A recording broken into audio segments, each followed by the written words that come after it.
Bıçak elimdin kılgan üçün albasam, kıl çoldaşıp kalmakta kılsıl kırgın salbasam, kuma ben atım atandım kılsın benim kanazam. Kanınalı cigitler karatандай kalmakta, öccalımday güç benden ülken göçtü almakta. Rus geldin ayıla öten kın gelin kaba, ulan elden uvalday mene kandırıp kata. Mında işte oylansam var, kanday batırtın şahane.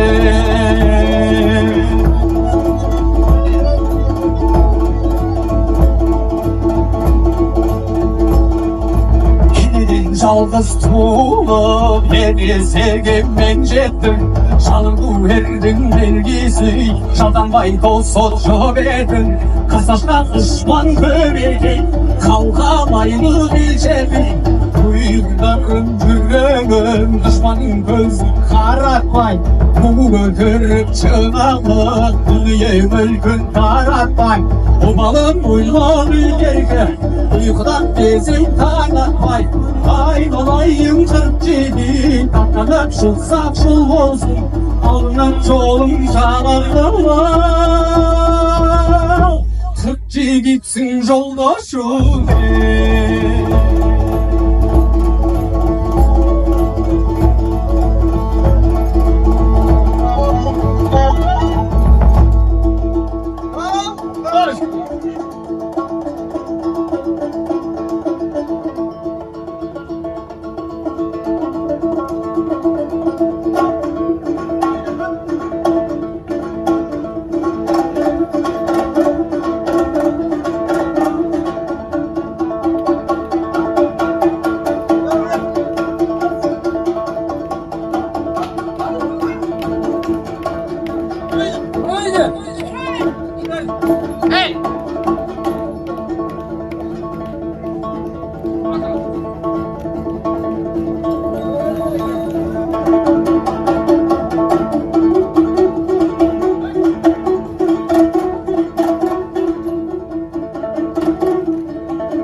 Batırıp biz 48 şahsının, adamın gönlü korkuda aydıp vurgan akılın.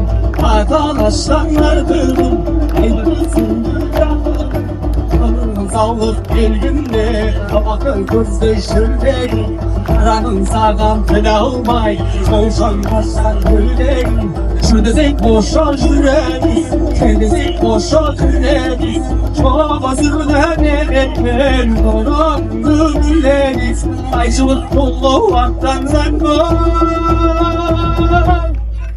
amandık tütlerimiz.